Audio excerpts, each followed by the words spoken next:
nandito? Bakit dito ako pumapasok? Di ba dapat sa exclusive school ka pumapasok? Anong ginagawa mo dito sa yung eskwela na ito? Mami, Daddy, ang pwede mo ay iisang pipitong iiskolahan. Impact. Nanalo kami sa quiz. Pwede ba? Pagbigyan niyo naman ako. Ayoko pumasok doon. Sa katunayan, hindi ako basta sa pagtubok. Naintindihan kita na. Kaya nga gusto ko, papasukin kita doon. Para ikaw tungkad ng ating pangalan. Dahil hindi rin ako nakasasal. Daddy?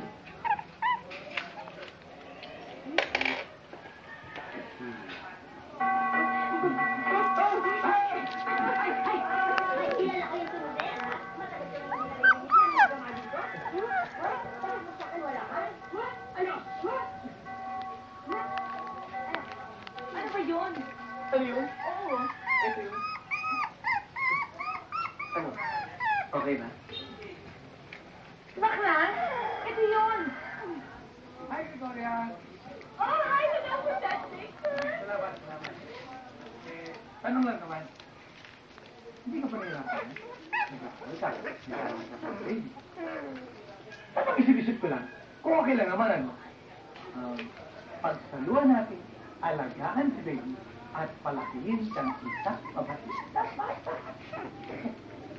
Ano ko? Baliw? Ikaw, kinikita nga ng sweldo ko, no? Tapos sa hospital mo pa ako? Ano ba? Saan? Yaya lang ako. Ang mami niya nasa Japan. Yaya lang ako.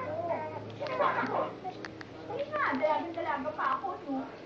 Hindi ko naman napansin.